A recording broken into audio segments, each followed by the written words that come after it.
What's going on, everyone? Matt Savoca here from Stokastic.com and the Stokastic Fantasy Football channel, and I want to tell you it is time to get that waiver priority ready for Week 4. We are already 25% of the way through the fantasy football regular season, assuming you have a 14-week season, which means we got to get to business. We got some key injuries to some running backs that you definitely thought you were going to rely on, and now at least 3 of them have a possibility of missing time. Also, T. Higgins went down. Mac Jones, if you were relying on him, he went down as well, and some of these players are going to miss time. So we got some tough decisions to make, but some great options have emerged here, and we've got some great options for you in the sponsor game as well. Check out Underdog Fantasy. Promo code Stokastic gets you up to a $100 first match deposit bonus. Get into the action over there. Get into the Best Ball Resurrection tournament. Starts week 6, and $10 entry can net you up to $100K for first place. That's promo code Stokastic. All right, let's get into week 4. The biggest news coming out of week 3 is how do we deal with the injuries to DeAndre Swift, David Montgomery, and Dalvin Cook, and possibly we're going to see T. Higgins missing time for the Cincinnati Bengals as well at the wide receiver position. Let's start with the running backs. Swift is almost certainly missing week 4 against Seattle. For the other two, it's a bit more complicated. As of this recording, I put Cook, who has an injured shoulder once again, but has played through this injury before, at about 80% to play this Sunday against New Orleans. And for David Montgomery, who went down in week 3 against the Houston Texans, I think it's closer to 50-50. The underlying assumptions are fueling my priority here, but you should take that into account as you're making your decisions this week. Out of the gate, we're checking if Jamaal Williams is rostered. He isn't in 40% of leagues, last I checked. Then we're going to Khalil Herbert, the backup who had a huge game against the Texans, #1 overall performance as of the time of this recording. And then finally, I'm shocked to say Alexander Mattison, who should have been drafted in every single league, is still out there in a bevy of leagues. He may have been dropped. Do your due diligence and check. And on that same note, check if somebody dropped Robert Woods, who had 2 dud performances to start the season, but then emerged as the leading receiver on the Titans in a win over the Raiders in week 3. He's owned in just 44% of leagues when I checked here over on sleeper.com. And so I do think that Robert Woods, who got dropped in one of my leagues, could be available for you as well.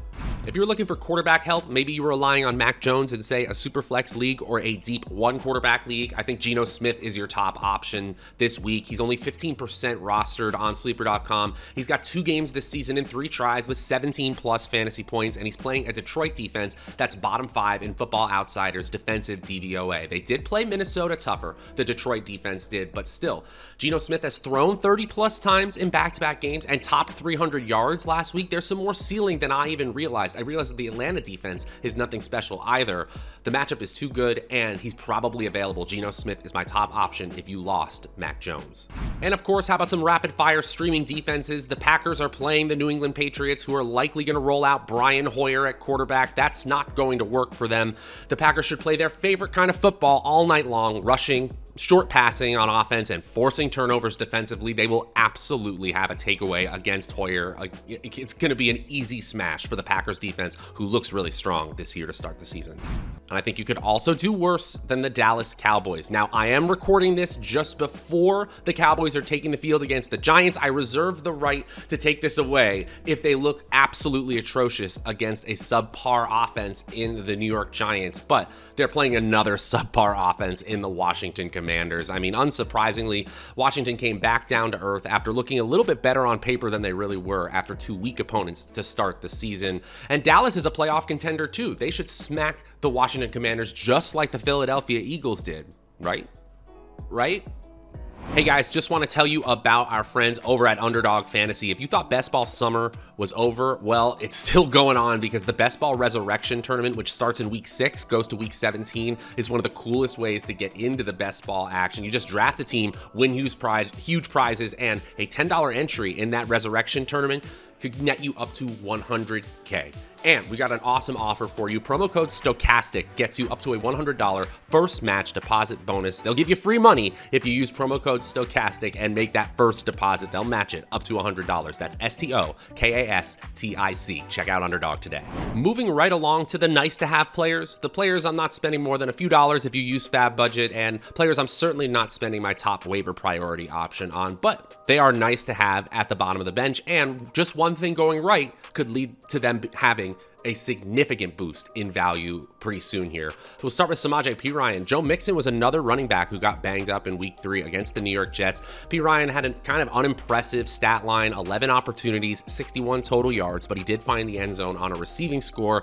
He would be in a committee with Chris Evans should Mixon miss time with the ankle injury. We don't expect him to miss time. Right now, the Bengals are a little bit of a mess too. Although they pulled it out against the Jets, they don't look like a dominant team like they did last year. Based on the week 3 usage with Perine, though, he needs to be owned in all leagues. If you're looking for a wide receiver to help you out, maybe as a flex play or to be at the bottom of your bench, I do think there are 3 really solid options that emerged in week 3. We'll start with Isaiah McKenzie, who saw a snap share increase, playing on 51% of the Buffalo Bills plays, saw a fantastic 9 targets, caught 7 of those targets for 76 yards and a score against a tough Miami defense. Diggs and Davis will absolutely have their days, we know that, but he has carved out that clear tertiary receiving option role and not tight end Dawson Knox.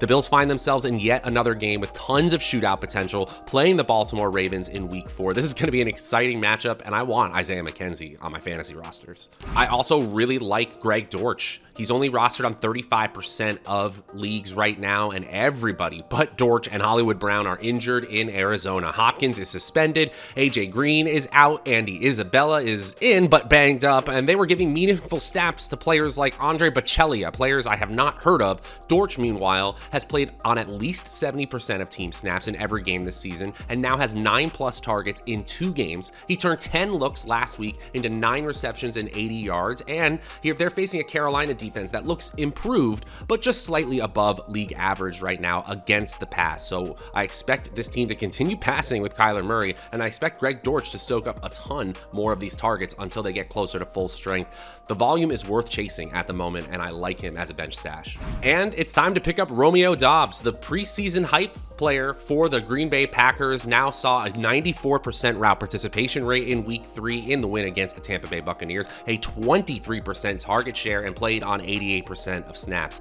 He's a starter, and I realize they are so injured in Green Bay. So maybe if Christian Watson comes back, Doubs has his snap share reduced a little bit, but he caught 8 targets, most of them underneath, and he found the end zone in week 3. The underneath routes are going to be very helpful for him, especially if you play in a full PPR league. He's caught 14 of his 16 total targets this season so far. He's clearly trending in the right direction from a playing time perspective, and I think the Packers and Aaron Rodgers will figure out a way to make this offense hum a little better.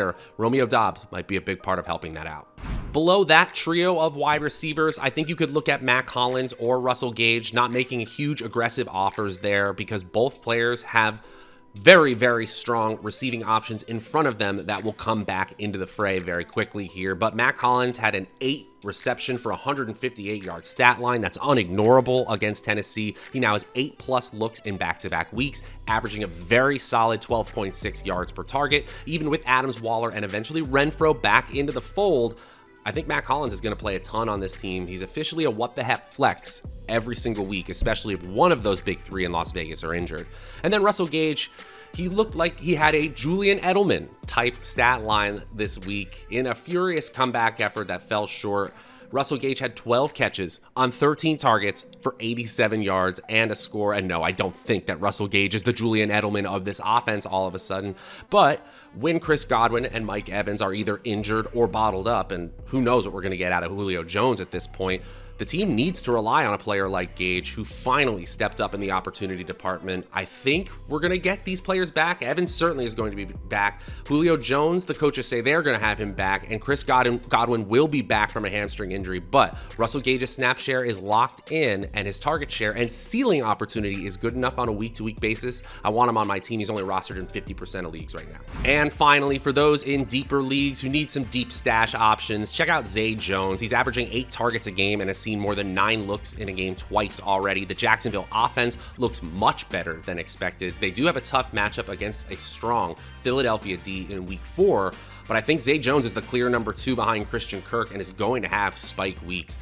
Then if you're just looking for a player at the bottom of the bench for the running back position who could get value if the running back in front of them were to ever go down, you could do worse than Sony Michel, who actually led the Chargers in rushing last week because Eckler was held in check. The Chargers offensive line is so depleted. Rashawn Slater has a torn bicep and is now out for the year, but Michel will get run as you would expect. He's averaging under 3 yards per carry, so this is all about potential opportunity and not the efficiency that I'm expecting here. Sony Michel is a fine play if you're playing in a 16-team league or deeper. Same thing for Jaylen Warren. I think I might actually have Warren slightly ahead of Michel in my rest of season rankings. Warren is currently rostered in just 17% of leagues, and he plays for the Steelers, who are just inept offensively, but they could be less inept if they eventually move to Kenny Pickett. Even if they don't, Warren still played on over 20% of team snaps in every single game so far, which is pretty impressive considering he's an undrafted free agent, and he averaged 7.5 yards per carry against the Cleveland Browns in limited work on Thursday.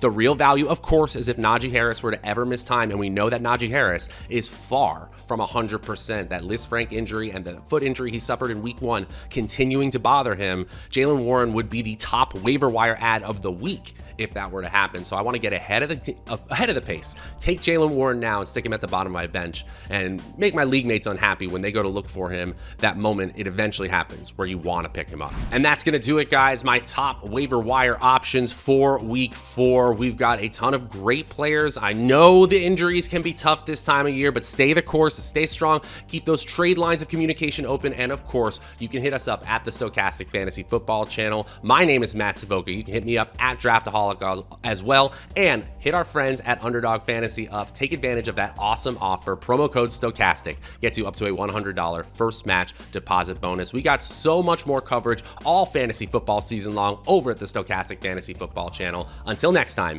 I'm Matt Savoca. We'll see you guys later.